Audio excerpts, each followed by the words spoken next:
What would you say you do here? It's the Signal Chords, home of the Underground podcast. A podcast dedicated to up-and-coming bands, labels, artists, and more. Plug in and join your host, Brad Nunnery, as he dives deep into what the future of music has to hold and discover something new along the way. What else do you have to do? Hey, what's up, guys? I'm Marcel, this is Anthony and Zeke, and we're from Imbalance, and you're listening to Signal Chords, home of the Underground podcast. I've come to let you know the feeling never goes away. Wanna ruin all of it, I'd love to watch it burn. And if it's such a risk, I'll do it and be wrong. If you could see how hard I've worked, you really know. If you could see how hard I've worked, you really know. That was leveled out by our good friends in Imbalance. It's off their brand new debut EP called Elements. It's on Happy Haunting Records. Many thanks to the guys in the band for recording that promo for us. Really do appreciate it, guys. If you want to find out more about Imbalance, you can visit them on any social media platform at Imbalance CA. All right, good stuff. What's up, everybody? My name is Brad Nunnery. Welcome to Signal Chords, home of the Underground podcast, Season 2, Episode 5, presented by 1603 Designs.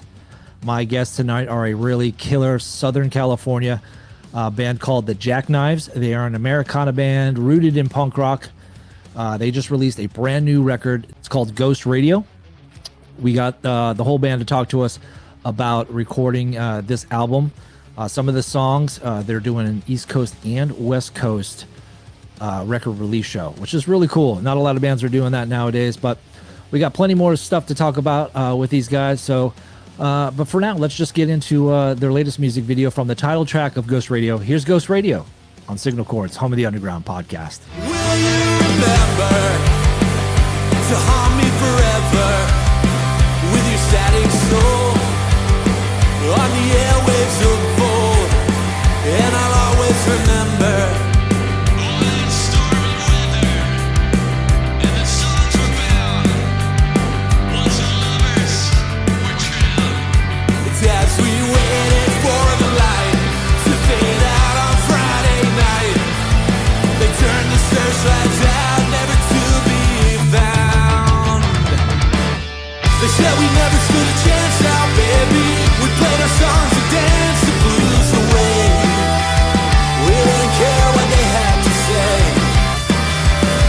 And did it turn us just a little crazy? Into the fire as we burned it all away. Haunted by the flames, the ghost radio's playing.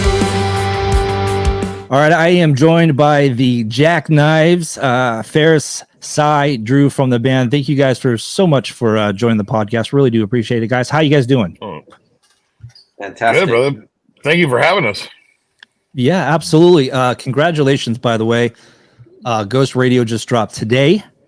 Your newest album. It's a follow-up to For the Lovers, For the Fighters that you guys released last year. So you guys didn't wait any longer to record, release a new record. So that's pretty awesome. You got 2 full records within, a couple of years. How are you guys feeling about this record? And is it finally a relief to get it out there and all that good stuff? Yeah, we did. I think we started recording this record immediately after that last one. The first one was released, which was last February or March. Yeah. I think, right, Faris, we went straight into the studio almost, and thinking it would be a quick thing, and it took a year, almost to the day when this one's coming out. And we're about to do the same thing, probably just start writing and recording the next one immediately. We're a pretty active group of fellas. Yeah, I mean, I would say, to say the least. I mean, it seems like I think the first song I heard from you guys was Kill Me First. And I was like, oh, that's great. And, and I love that record and stuff. And then you started releasing like new songs. I'm like, they just released a new record. So I was trying to follow up and all that kind of stuff. But that's so great.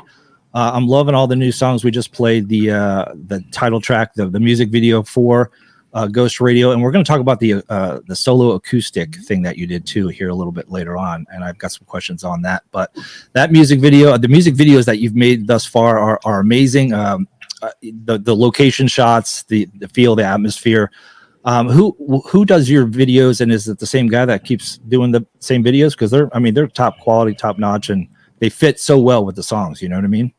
The two that you're mentioning, yeah, they were done by Nick Riggs. Okay. He's from LA. He also is a producer and on some of the music from the album. And like we were talking about before we came on air, we're from California. We're spoiled for choice. Same thing goes for making videos. Like we got all these production sets and everything, so we have that advantage to use that. So we look it up and off we go. And Drew is a video guy. He's the expert for that. So he just texted me today about the next video we're gonna do. So. Well, professionally, I'm a production manager for commercials. So, are you? That's what I do for a living. But like, Nick and his producer JD that produced the video were super rad, super easy to work with. Yeah. Nick's got some great ideas, highly creative, and like the location that Nick picked was perfect. So, honestly, it was a fun shoot, fun experience, super pro, and like, we had a good time doing it.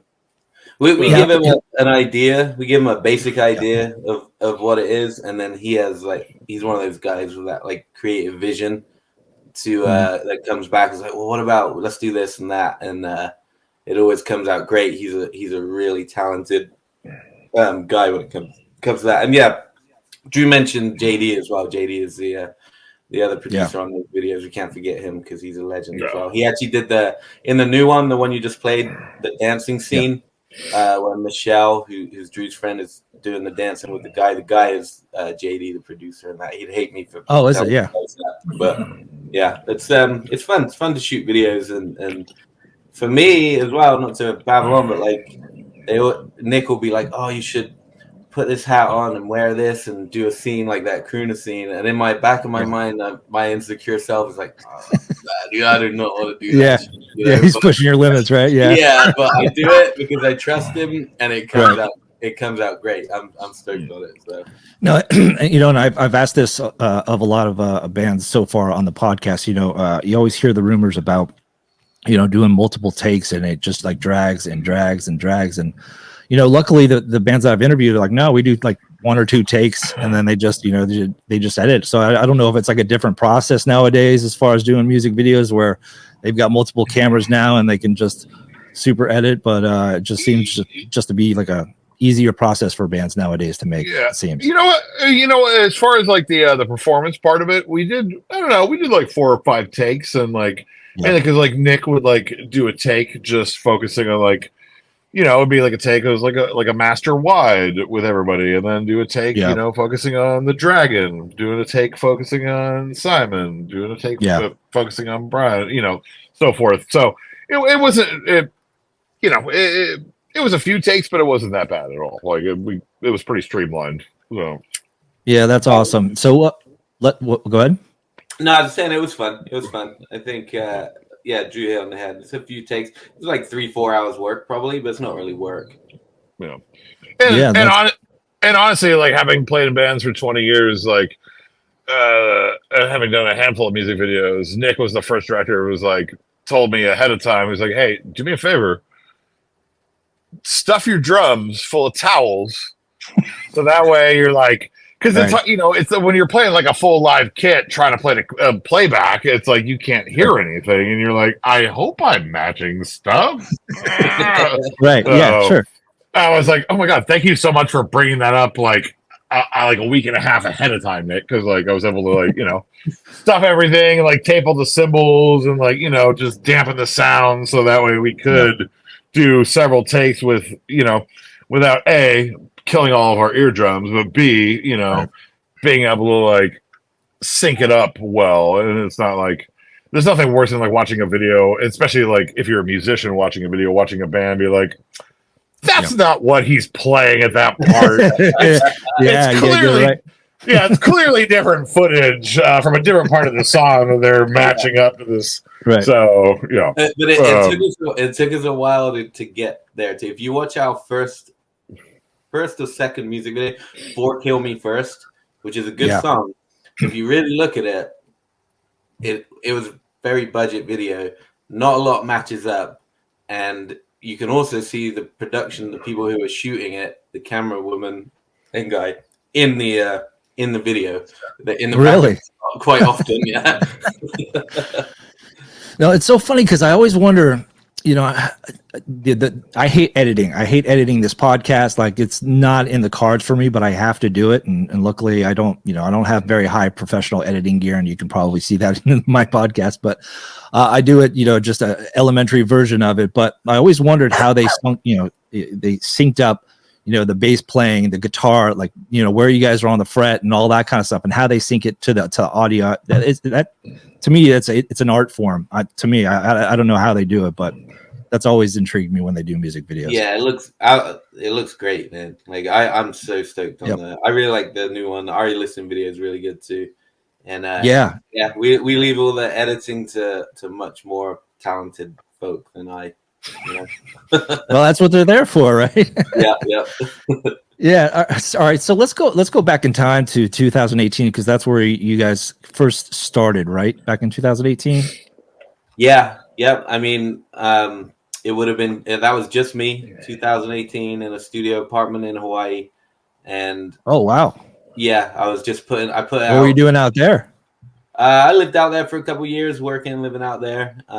Just good surf, good people. So yeah, it was a blast living out there. But I was just writing music, and I was putting it out as Size Short and the Jackknives, with the idea of, if maybe one day I did a live show, the Jackknives would be a revolving cast of characters, right? But then I got insecure about having my name in the title anyway. I didn't like that. So no shade to anyone that does, Rudy Nuno.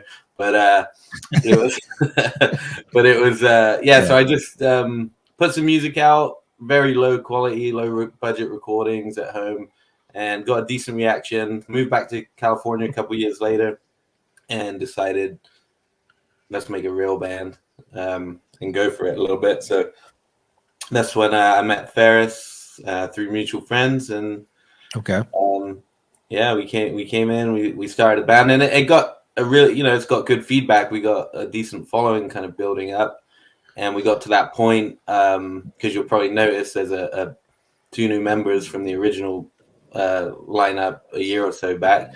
You get to the point in any band where you're like, okay, we're actually going to start touring and look at it seriously, and that's when people have to make decisions whether they're going to stay.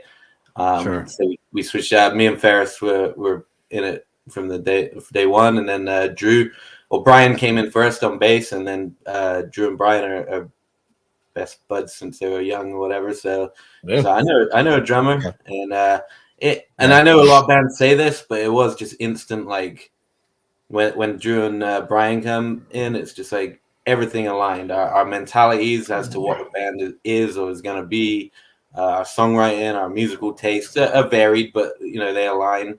And I can't speak for Drew, Bryan, or Faris on that, but for me, like the yeah, you can speak for me. I think we played like 6 songs, and then it took a break, and you guys were like, you want to join the band? I'm like, yeah, fuck yeah. Like, Bryan played me the song, and it's like, sometimes when your friends join a band, they're like, oh, let me play these songs. You're like, okay, cool. I'm really excited to hear it. I can't wait to pretend that I really like it. But Bryan played it for me. I was like, holy shit, this is actually fucking really good. I really actually genuinely enjoy it. And I love the style.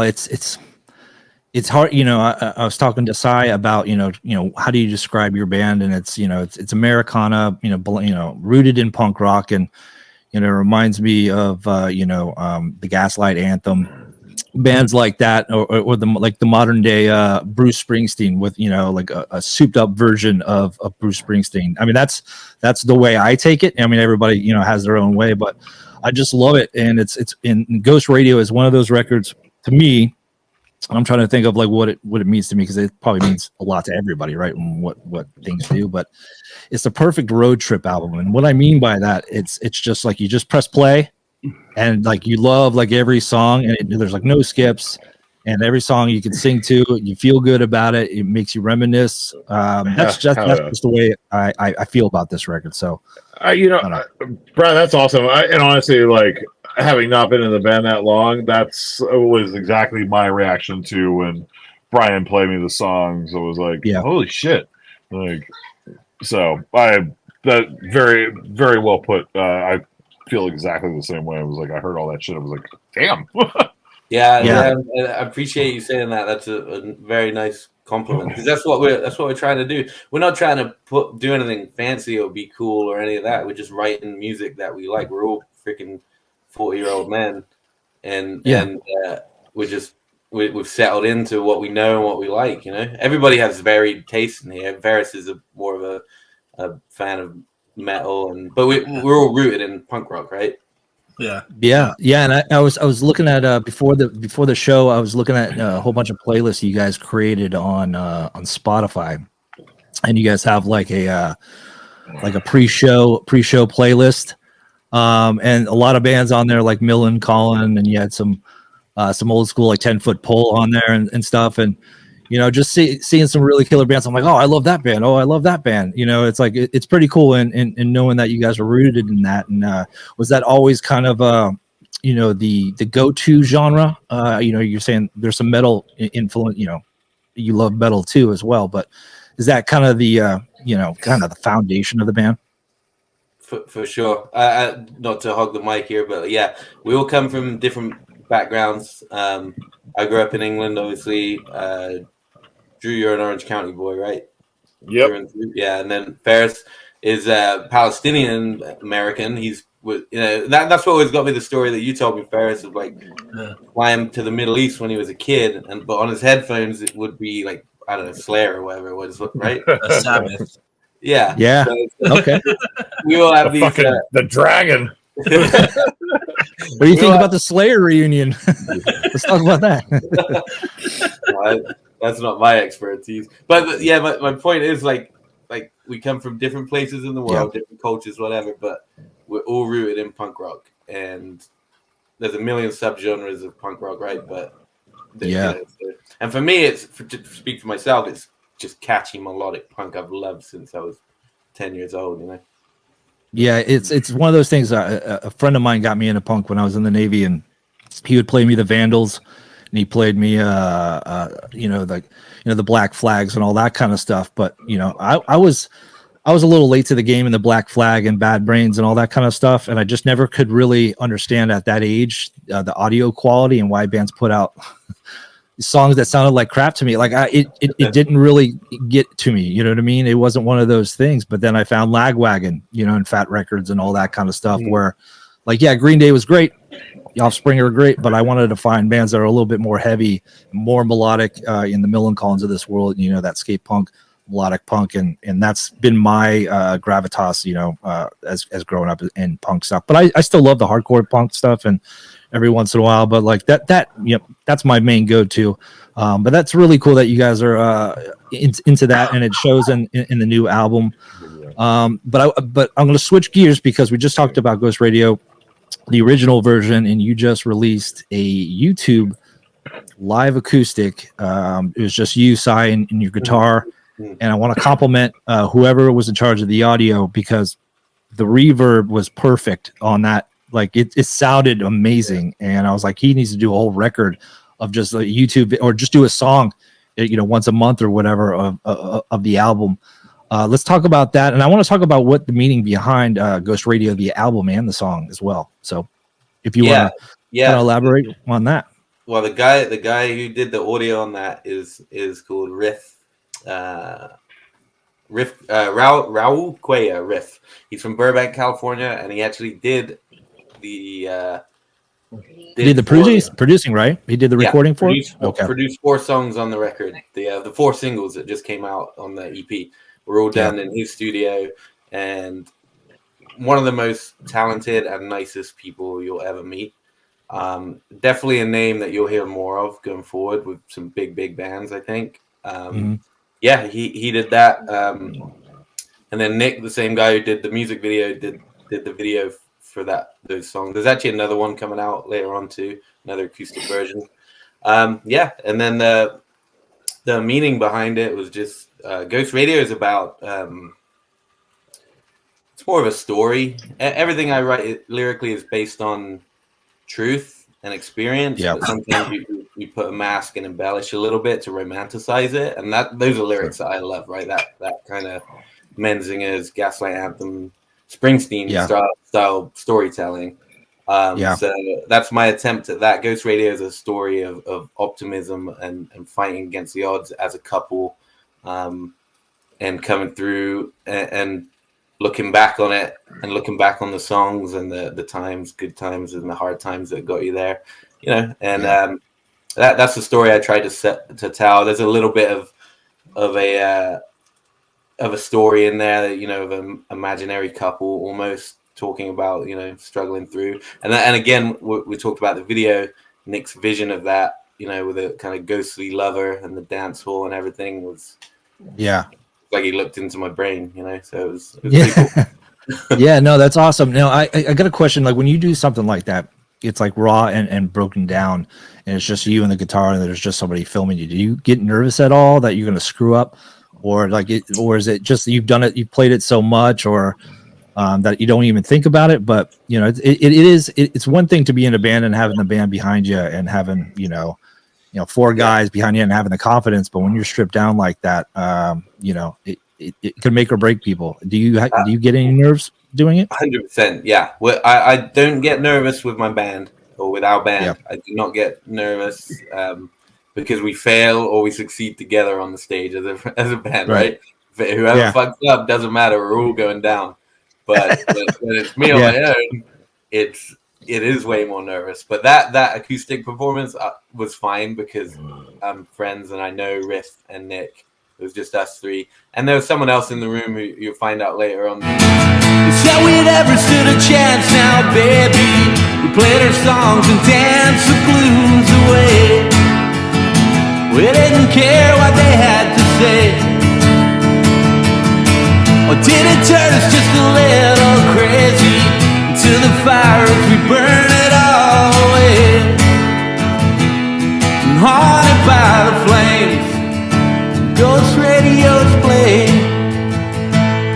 It was a close-knit little group of buddies in there, so I wasn't nervous doing those videos, but I've just started doing some live acoustic performances in the bar. Yeah, that was gonna be my next question. Are you gonna do those live? Just for fun, just to shake the rust off or whatever. And I do get a little more nervous doing that than when I got my boys behind me, you know, like Dragon just takes away all the nerves for me. So. Yeah. No. So let's talk about Are You Listening? It was the song prior to this one. This is a great song. I mean, they're all great songs, but I think this was the first video I saw from the new record. And I was like, holy crap, they got another music video out. I'm like, was this on the past album or not? But what's Are You Listening all about? And we talked about the music videos and all that kind of stuff. We can kind of move away from there. But I love the line. I love the intro. I know you got bodies down in that basement. And that's just like one of those things where it's all right, you got me. All right, where are we going with this? Kind of a song, you know what I mean? So if you could elaborate a little bit more on that song, that'd be great.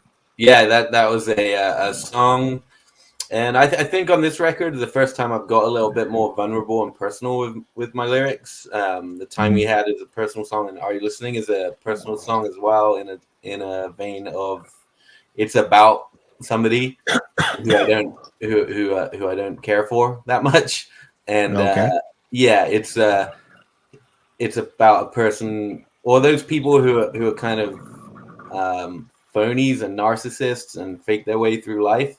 So my idea of that song was a message to those people, and it's metaphored. I know you got bodies down in that basement. You know, that's a line that basically means I know you, I see you, see through you. You know, and then the song is just basically it's a little message to them. You know, we see you, can't fool people forever. Your time's coming, kind of thing. So.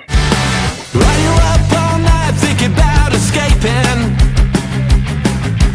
spellbound lies keep your hands from shaking. Does the blood on your teeth bring back all you wasted? While you hide in the shadows of the hearts you're breaking. 'Cause I got time on my hands, the devil made plans, bringing you down. I'll be a pleasure for now. You're listening, you better be listening. Yeah, those dark days are they getting in the way? You got reasons to go, I got reasons to stay. Are you listening? You better be listening. Yeah, that's what that song was about. It was a little fight call against those kind of people, and everybody's comes across those people in their life at some point, right? Those whether they're relationship partners or just people you work with or whatever, right? And sometimes you just look at them, I fucking see you, bro. I know who you are. That's what that song's about. I can relate to that. Go ahead, Drew. Oh, I was to say, spoiler alert, Brad. Those songs are about me. Simon doesn't like me. Are they there? Does that make you feel uncomfortable when he sings it on stage, Drew? It's like Drew plays it so fast. I was like, I don't have bodies in the basement. I only have popsicles. No, it's funny. There's times at work where I'm like, there's always like shady people at work or whatever job you want. Not my necessary job now, but you look at him and you're like, he's got bodies in his refrigerator. You know what I mean? Yeah. Like you're just real suspect. You know what I mean? Like, yeah. It's just like you never know who people are. You know what I mean? And they're working right next to you. Yeah. The one little thing I just want to add to that story as well. When I was writing that song, I was sat in my living room just strumming, and my it's quite a deep, dark song for me, and I'm struggling for a line.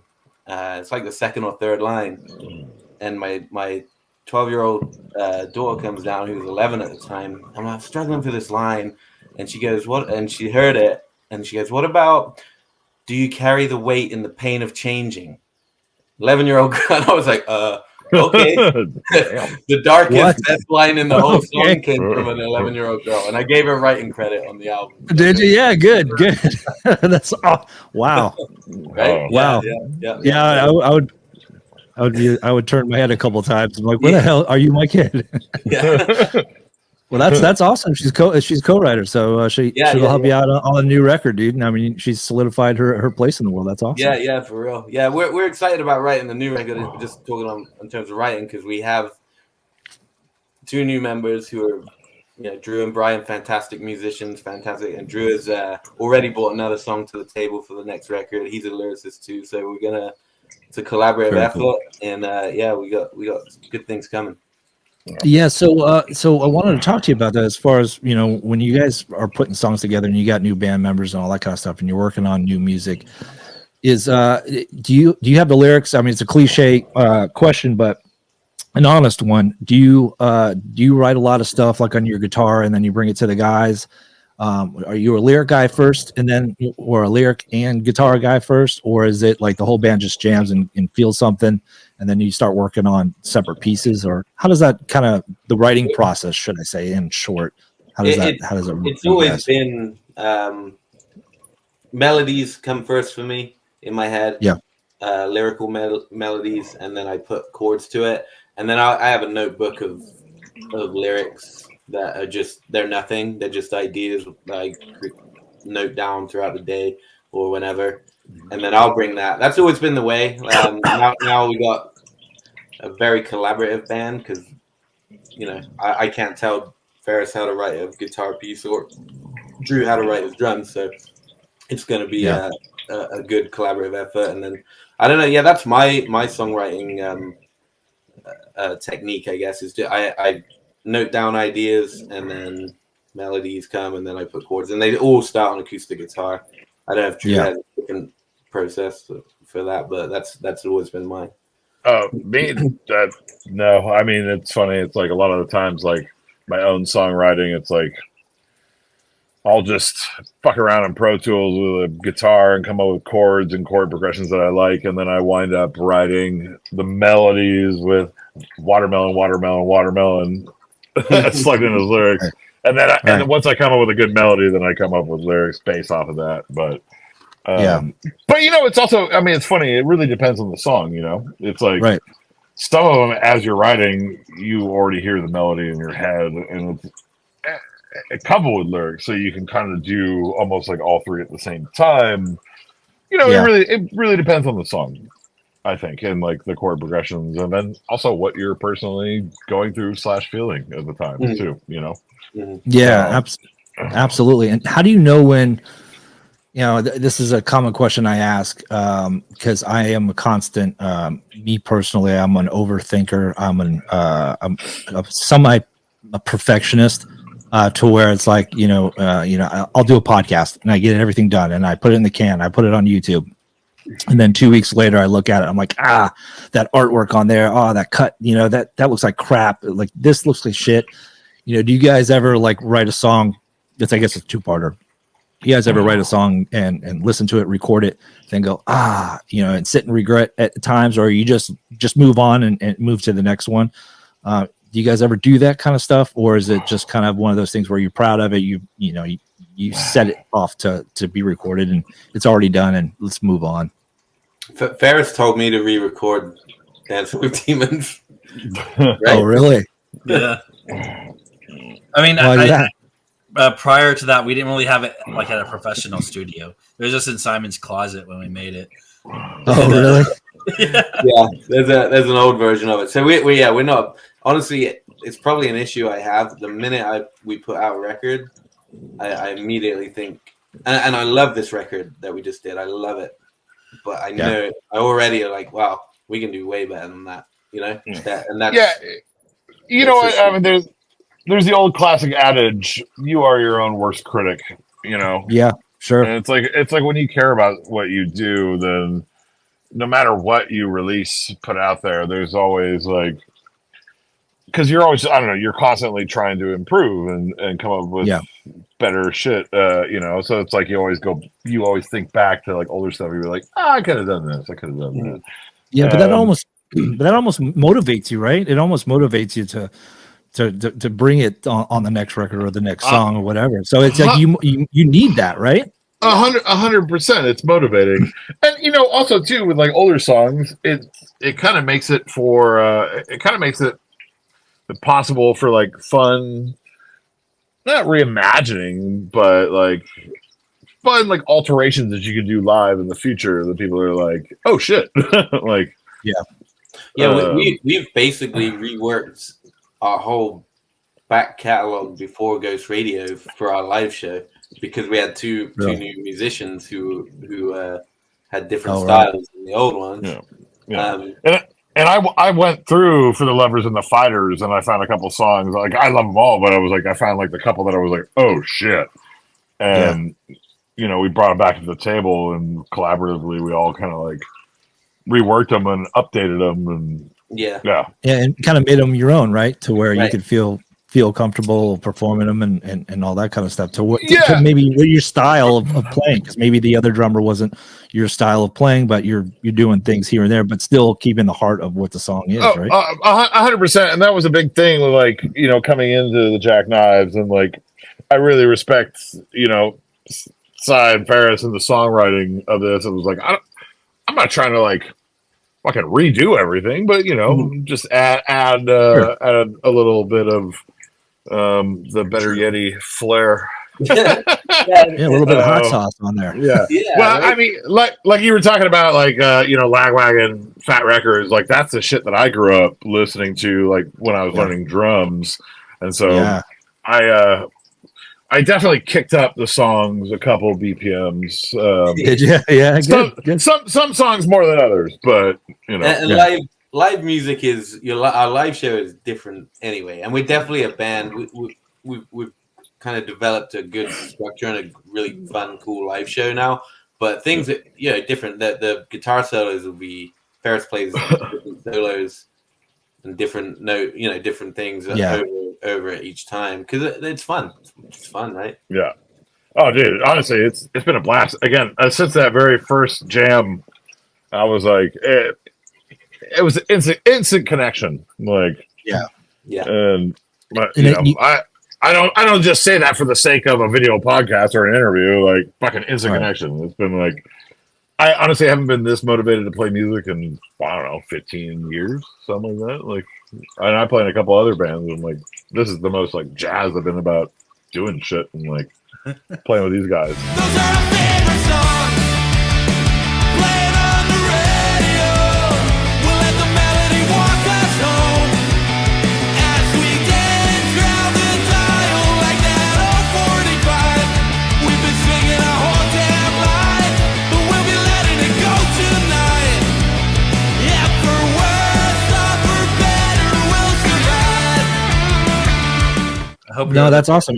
You got to have those people. You got to have those people. I mean, you can be, you know, musically connected and love playing the music, but you got to have the personalities and the drive to want to do 100%. accomplish the same goals, right? You want to tour, you want to play. You know, we're all in our 40s and all that kind of stuff, and you have to like put family on hold or put things on hold and have to come together. And there's more things in the way than there ever was as far as, you know, obstacles and trying to make it and do what you got to do. And you know, if you can make it work, you know, I think it comes with age too, right? To where it's like, you know, your ego isn't too much into it anymore. You know what I mean? The older you get, the more you're compliant, and you're like, okay, let's just do this. I want to do this too.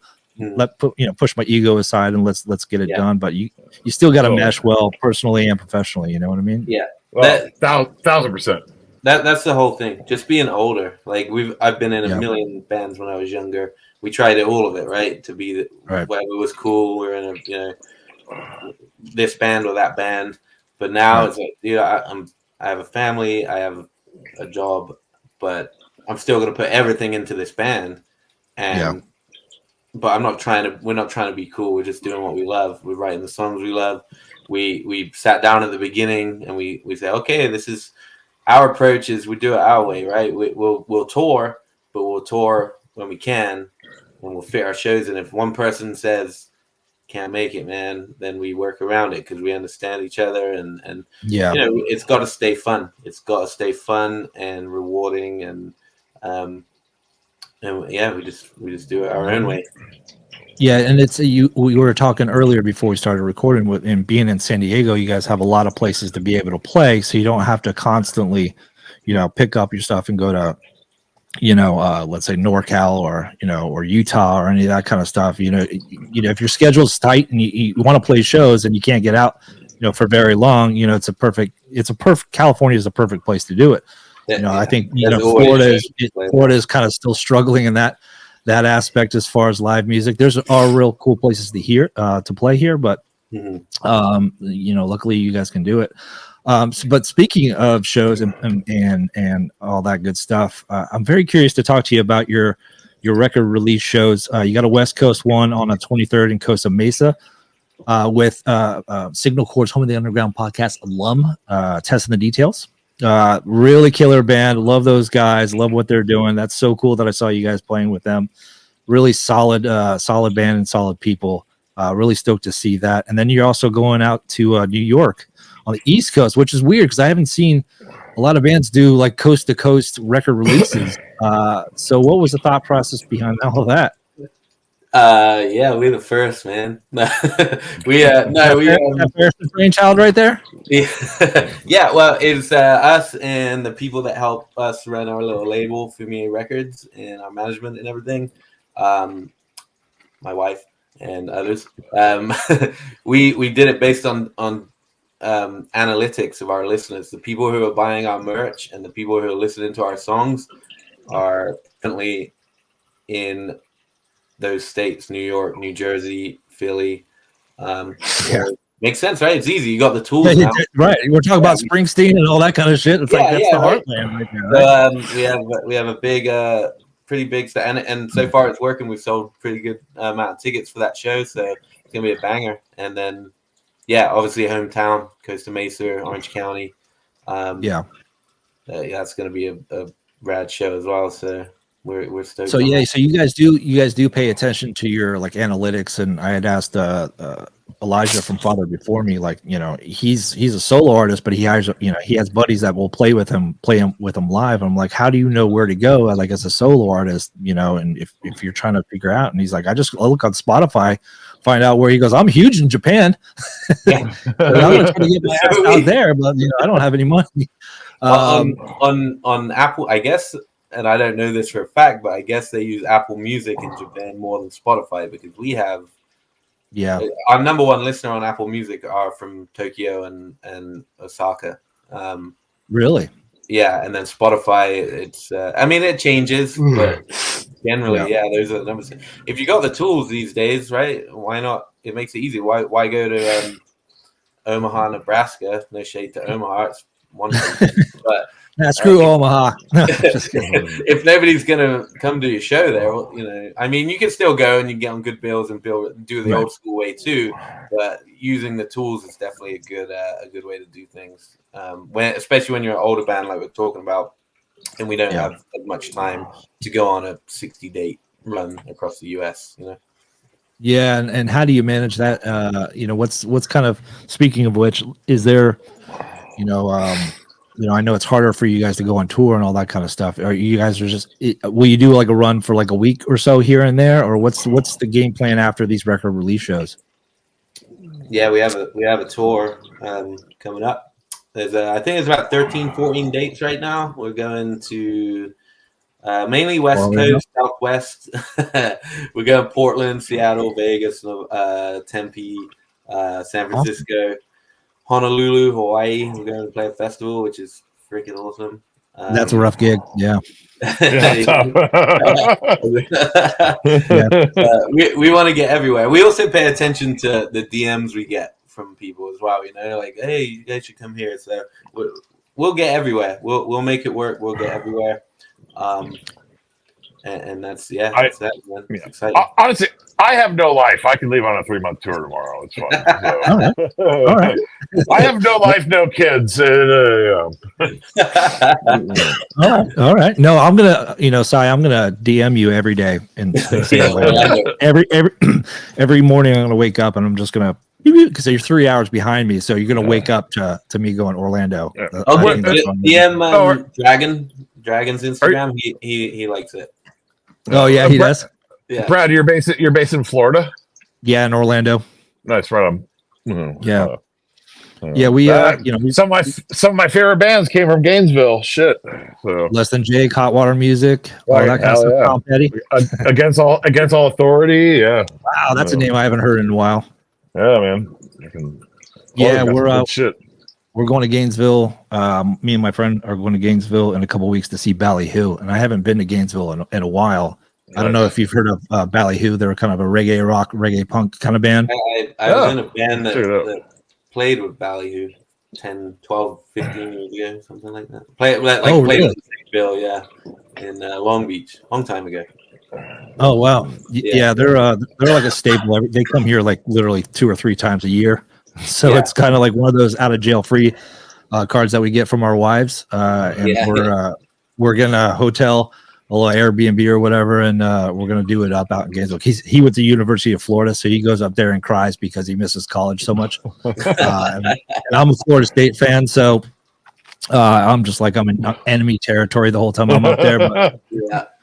But Fest comes like every year around Halloween, and I've talked to a whole bunch of people, and I've tried to go to Fest every year, but it's around Halloween, and I can never go, and it just sucks. Because I'm always trying to make Halloween costumes for my kids. Actually, my wife is. I'm just a bitch. That's a cool festival, huh? That Fest thing. That's like all over. Different venues and everything. You got to do it up. Danny Attack played it, huh? Last year, I think. Before. Yeah.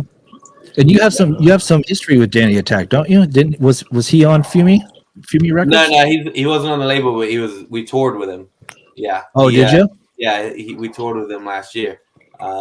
Just the California leg of his tour we did from San Francisco to San Diego. It was fun, really fun. I think we're playing a show with him in May this year in Hollywood as well. So that's awesome. Tell him I said what's up. I saw him 2 weeks ago, or last week, 2 weeks ago. Oh yeah, he's the opposite of us, dude. That guy like tours like forever. Like he just literally played here last weekend or the weekend before that. And then he messaged me the other day and sent me a flyer for like some coffee shop in Orlando. I'm like, you're already back already? You were just here like 2 weeks ago. Yeah, he's a I hard was like, worker. I can't make it. It was a sold out show at like some coffee place or whatever. And I was like, man, good on you, man. But yeah, he's doing good things. He's got a new record coming out on Punkerton Records. So yeah, he's doing some good things. But that's so cool. Yeah, I remember him messaging me and saying that, oh yeah, Jackknives are the shit. So Oh, he ain't wrong. what's that? I said he ain't wrong. He ain't wrong. Yeah. All right, so let's go. So you guys are from San Diego, obviously, in Southern California. Is it kind of a goal to I know you guys are looking to play places that are you're going to go up the West Coast and all that kind of stuff, but it will eventually, kind of I shouldn't say a world tour, but like a U.S. tour. Like you'll do a run, maybe on the East Coast. Not just selfishly asking you to come to Orlando, but like we'll eventually you guys play more places that are closer to us or anywhere else. West Coast. Honestly, I would love to do Florida. Like my other band plays with like Dial Drive and Bastard Sons, who are both fucking rad. Like I kind of wanted to hook up Jackknives with those cats. Like I think that'd be a good fit. Do like a little Florida run would be fucking rad. Yeah. And Drew, what band are you in? My other band's a punk ska band called Codename Rocky. Oh, I've heard. Yeah, So, I didn't know you were in that. I should have did more research. But yeah, I've heard. Yeah, it's all good. No, no. I've been in that since I joined like '99, something like that. Oh wow. Dang. We broke up from like 05 to about 2012-ish. I can't remember. And we've been back for like the last like I don't know, like 12 years, something like that. So, oh, that's awesome. Yeah, that's awesome. Dragon's in another band too. Is he? Which one is that? The Dragon and the Mop Buckets. Dragon and the Mop Buckets? Yeah. Really? Are they? What kind of music are they playing? That's an interesting name. Nah, they Oh, is that a joke? No, not really. I mean, it's the band that we when we swap instruments at rehearsals. We Dragon and the Mop That's what you guys call each other. No, that's awesome. We don't have anything on Spotify yet. We don't have anything on Spotify yet. No, it's not. FUMIE Records not going to sign you guys anytime soon, or we do share the studio with Drew's other band. Oh yeah. Oh yeah. Yeah, we share the Lockout studio. Yeah. So me and Bryan have been in the human mop buckets trying to rainproof it during our cataclysmic, brutal Southern California winter / monsoon. Jesus, yeah, it's starting to finally get warm here, so I'm looking forward to getting out of this cold. It's been the coldest in Florida that I can ever. It's usually like cold 3 days, and then a week, a month and a half of warm, and then like 2 cold days, and then it's erratic. But it's been cold for the past freaking 2 months, and I'm over it. So it's warm today. I'm all happy. It's all sun and rainbows here, palm trees. Which is weird for Orlando. Shit. What's that? That's weird. It being cold in Orlando. Yeah, it's it would go in the 40s every night, and I mean that's cold for us. Like 40s is like cold for us, and like 30s too. It's like, and I have 2 sweatshirts. I have 2 sweatshirts, and I'm like, I they're dirty as hell all the time because I have to wear them, and like I can't wash them because I won't have another one. You know what I mean? So, and like if you have to go somewhere cold, I'm fucked. I always have to buy like a new coat or something, and. Yeah. Anyways, when we come to Florida, we'll hook you up with a Jackknife sweater. Yes, yes, that'll be able to wear once a year. Well, I could have used it. I could have used it this year, though. I'll tell you that. But yeah, that's the reason why. Like, I never really got cold until this year, and I'm like, shit, I need a new sweatshirt. And I actually bought a new sweatshirt this year because all I had was my Quicksand one. And there's like 9 million pictures of me in my Quicksand sweatshirt. Yeah. But I'm like, I can't tell what year it is because I've had it for like 10 years. So I'm like, oh crap, I need to bog down. And it's got a cigarette ash like hole in it and stuff. I'm like, I need to update it. So yeah, it is what it is. So I just think built character in it. yeah, oh for sure. I have an Ignite shirt that I got back in the '90s still, and I refuse to throw it away. It's on its last like leg, and I was gonna wear it on one of these podcasts. I looked at it and it had like bleach stains, like faint, and I'm like, that doesn't look like bleach stains, but I swear to God, it's bleach stains. But it's like on its last leg, and I refuse to like let it go, and I want to like put it in a frame somewhere. It's back when they're on Revelation Records and everything. It's like straight 90s. When Ignite were Ignite. I know what you mean. I love the new shit, but it's not the same band, essentially. Yeah. I mean, it's fucking great, but yeah, that was the most intense stuff that I ever heard back in the day when Zoli came out with Embrace and that song right there. I was like, what the hell is this? But anyways, thank you guys so much for joining the podcast. Best of luck to you guys on the new record. Thank you so much for being a part of it and talking to me. Where can people find you as far as like want to get your merch? And let's talk about, hold on. I don't know if you guys noticed this, but I had this in the background. Yeah, I did. Yeah. Dude, that was the fastest shipping I've ever seen, dude. That thing turned up like 2 days dude, I messaged you. You're like, yeah, just send me the money. I'm like, I sent you the money. It literally came 2 days later. Like vinyl never does that. Vinyl takes I'm still waiting on my Typo Negative record that I ordered like a year and a half ago. Yeah. This came like 2 days. We purposely see, for me, I think if people are buying vinyl from an independent band, that they should have that music before anyone else.